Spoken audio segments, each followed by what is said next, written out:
Hola, reforma tributaria, el atraco del año 2021. Vamos a explicarles más o menos qué es una reforma tributaria y empecemos en contexto.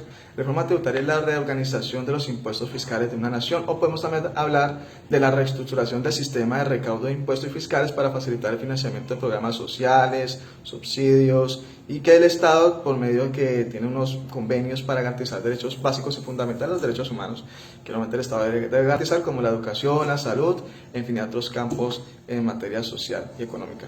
Vamos a hablar de dos tipos de tributación que existen en el mundo, y son la tributación progresiva y la tributación regresiva. La tributación progresiva es cuando una persona, entre más dinero tiene, es la que más tributa, y la persona que menos recursos tiene, por medio de un balance entre sus ingresos, así mismo tributa. Y se encuentra también en la tributación regresiva, que es la persona que menos plata tiene, es la que más paga, y las personas que más plata tienen son las que menos pagan y tienen responsabilidad fiscal. Ahora más o menos vamos a hablar del por qué estos dos puntos que son fundamentales.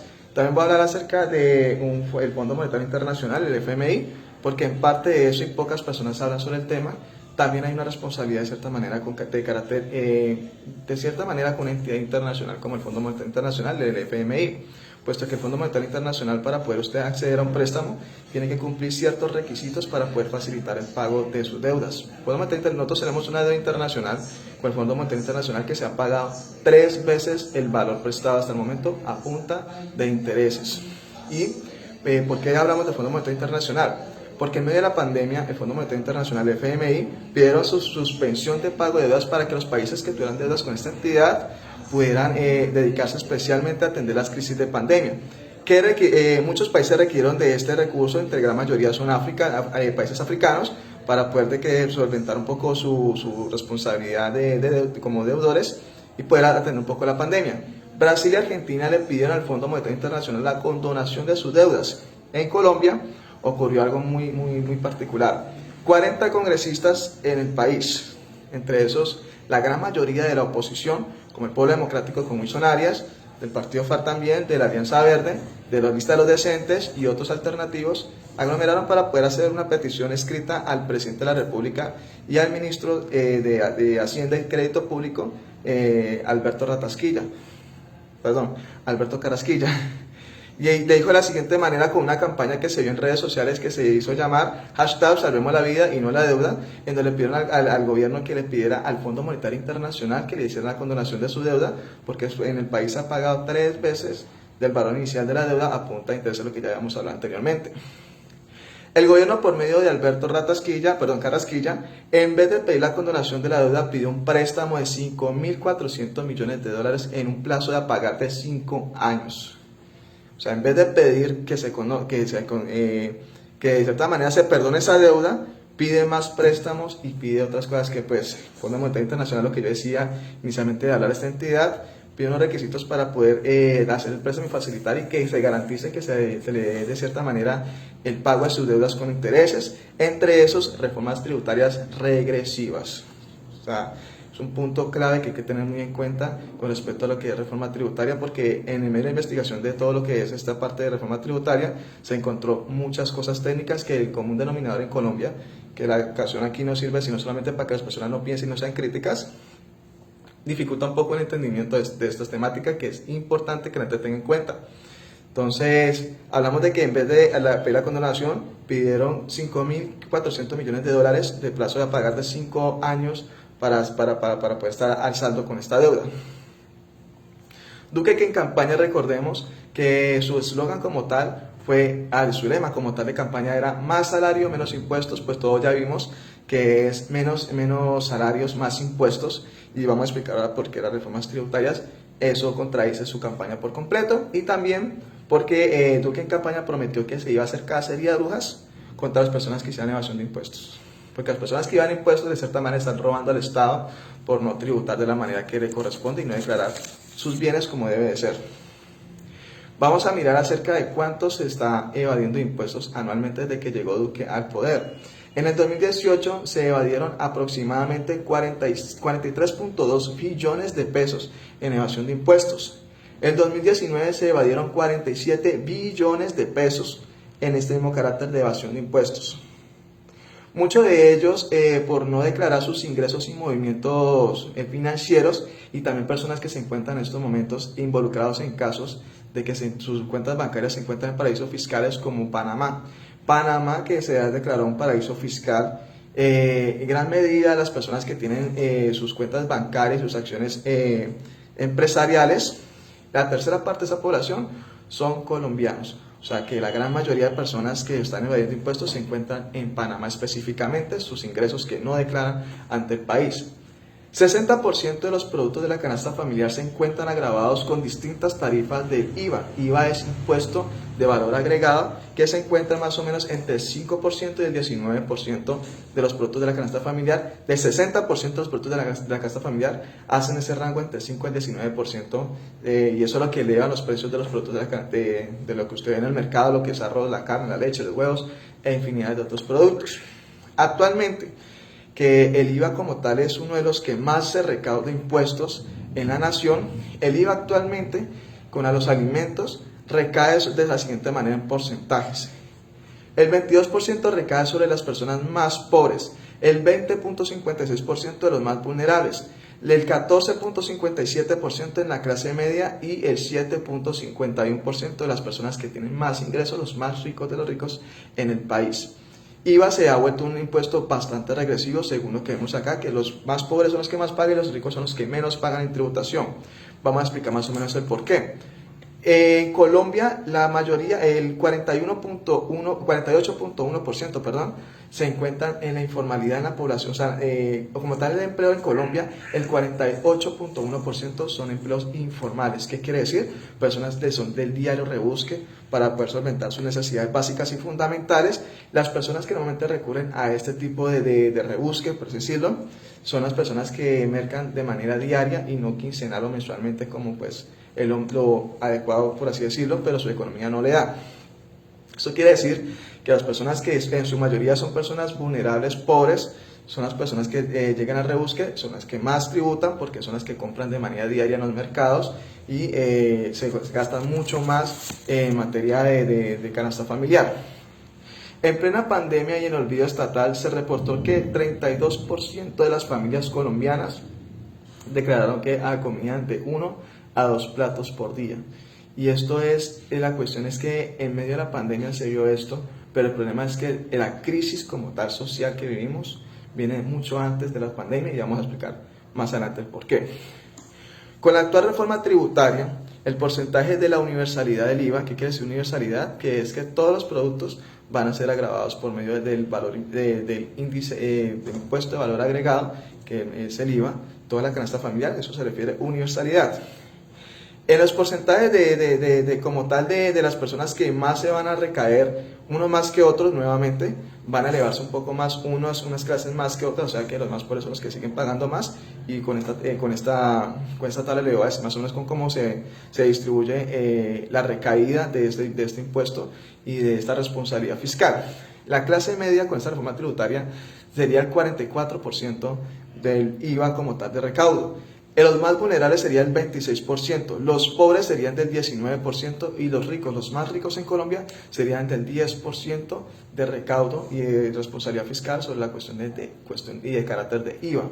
Esos son informes basados en unos especialistas como tal de la parte económica, especialmente la parte tributaria, como Luis Jorge Garay y Luis Enrique Espitia, que son las personas que hicieron este informe, importante para tenerlo supremamente en cuenta de por qué el IVA se convierte en uno de los impuestos más regresivos de la reforma tributaria.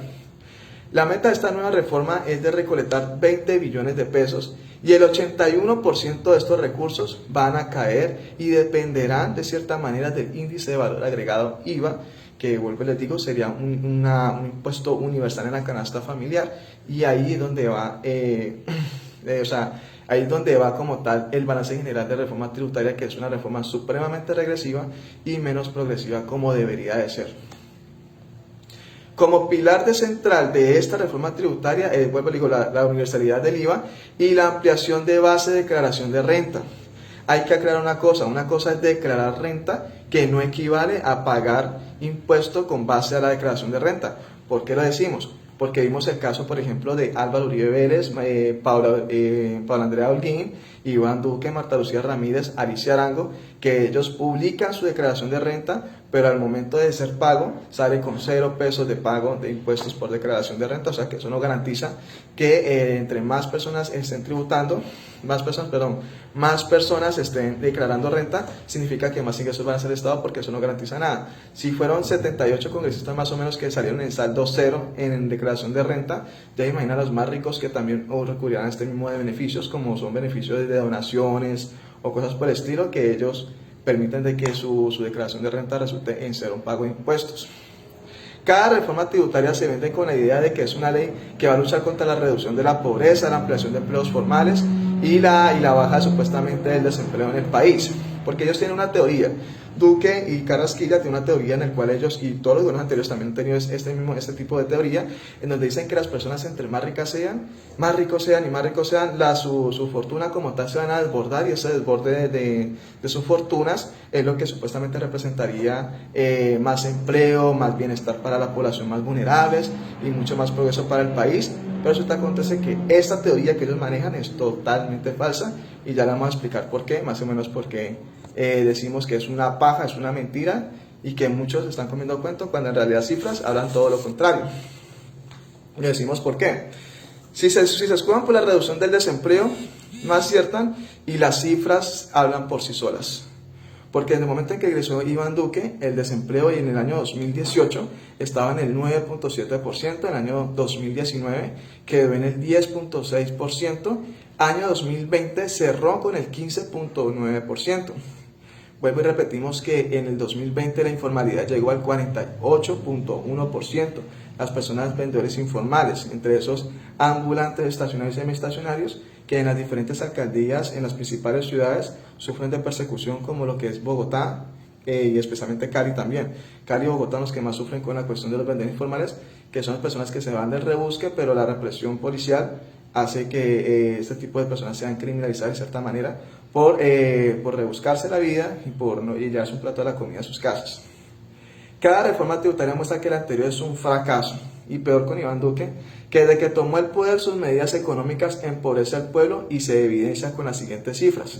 La pobreza multidimensional en el año 2019 terminó con el 34.7%, en el 2018 quedó con el 34.7%, el 2019 cerró con el 35.7%, que eso serían aproximadamente 17 millones de habitantes que se quedaron en pobreza multidimensional. Y en el 2020 se calcula que aproximadamente sería un 38%, y no es necesariamente por cuestión de pandemia. La pandemia sí profundizó, pero la crisis política, social, económica que venía dando el país ya venía desde mucho tiempo atrás. La pobreza extrema no se quedó atrás. La pobreza extrema en el año 2018 cerró con el 8.2%, en el año 2019 cerró con el 9.6%, aproximadamente serían como 4.689.000 habitantes en el país que se quedaron en la extrema pobreza. Pero en el año 2020 se calcula que sería más o menos en el 14.3%. Cada año el aumento de la pobreza y la extrema pobreza no es causado como tal de lo que yo decía, desde la cuestión de pandemia, sino que eso ya se venía evidenciando desde mucho antes de pandemia, que las políticas económicas tributarias de Duque han sido un total fracaso. Si estas que se escudan con la cuestión del desempleo y la pobreza, pues nunca atinan a nada, porque cada vez va en aumento, porque son unas políticas sumamente empobrecedoras, y tienen la tesis de que es que si cada 4 personas, que por cada 5, por ejemplo, 5 de cada 4 personas, y hay 4 panes, pero solamente uno se come los 4 panes y el resto no, entonces en promedio sería cada uno come un solo pan. O sea, supuestamente esa es la evaluación que ellos tienen de progreso en el país, y eso es totalmente falso. Se considera pobreza, óigame bien, esa cuestión de cómo se considera pobreza y extrema pobreza en el país, es lo que más entristece. Porque dice de que se considera pobreza y extrema pobreza según el DANE y el gobierno nacional, cuando una persona en extrema pobreza se considera cuando una persona, solo una persona, tiene ingresos al mes por auxiliados más o menos en 137.350 pesos. Una sola persona se considera extrema pobreza si tiene ese ingreso, si no supera ese ingreso. Y si cada 4 personas que conforman una sola familia tiene un ingreso de 549.400 pesos. Esos son los rangos de personas de la extrema pobreza. Una persona que se considere pobre, según el gobierno nacional y el DANE, es cuando una persona tiene un ingreso mensual de 327.674 pesos, y una sola persona, y que cada 4 personas que conforman una familia tienen ingresos que no superan al 1.310.000 pesos, 1.310.696 pesos, cada 4 personas que conforman una familia. O sea, señores, si ustedes son superiores a ese rango, por ejemplo, una persona de salario mínimo, supuestamente el gobierno dice de que una persona que gana un salario mínimo no es una persona pobre. Primero que lo califican como una persona millonaria, porque pues de ahí de 300 a 800 que es el salario mínimo, y que con salario mínimo le alcanza para solventar sus necesidades básicas y fundamentales, supuestamente el gobierno no es una persona pobre. El mensaje directo que le está dando el gobierno nacional y el DANE es que su pobreza no es monetaria, sino pobreza mental. Entonces, más o menos el mensaje que está tirando el gobierno nacional y el DANE especialmente. En conclusión, la reforma tributaria de Duque y Carrasquilla es una reforma netamente regresiva. No ataca a los evasores de impuestos ni tampoco reduce la pobreza, porque ya lo que habíamos dictado de cuáles son los resultados que ha tenido el gobierno nacional con respecto del 2018 hasta la fecha, que todas las reformas que han lanzado supuestamente combatir, pero los resultados dicen totalmente lo contrario. Como tal, la reforma tributaria que deberían de presentar, o sea, eso sabemos de que por la crisis de pandemia y todo eso lo que ha estado pasando hasta la fecha, sí deberían de presentar una reforma tributaria para poder recaudar más fondos y poder usar, y bueno, infinidad de cosas, pero no de la forma en que lo están haciendo. Reforma sí, pero no así. Se debería hacer una reforma tributaria que lo que seguimos insistiendo es que sea progresiva. Los más ricos son los que deberían pagar más, los más pobres, según y conforme a sus ingresos, son los que deberían de tributar. Y eso es lo que, bueno, no tiene en cuenta en absoluto para nada este tipo de propuestas que se están lanzando. Debería atacar el despilfarro, por ejemplo, de la reforma tributaria, el despilfarro de recursos como reducción de los salarios a congresistas. ¿Por qué? Porque entre 280 congresistas se suman aproximadamente, anualmente, se suman 115.641 millones de pesos le cuesta al país. Si se reduce el salario de los congresistas, sería un recaudo, eso sería una plata que se ahorraría al Estado para poder financiar otras cosas.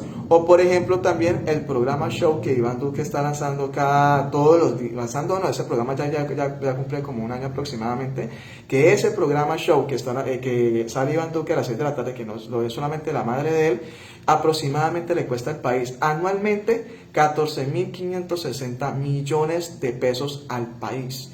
Si se cierra ese programa y se reduce los salarios, usted no se imagina la plata que se está en estos momentos ahorrando la nación como tal.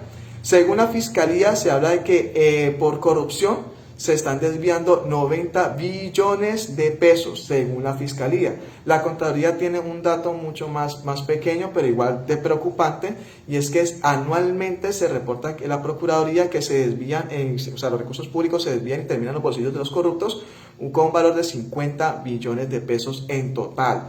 Si se pudiera hacer una reforma tributaria que combatiera realmente la corrupción y esos despilfarros que son absurdos en el país, ahí como tal el recaudo fiscal no recaería en los más pobres, sino también el Estado debería de ponerse la camisa 10 para poder sacar adelante la economía del país, y más cuando estamos a nivel mundial, una crisis a causa del COVID, de la pandemia mundial.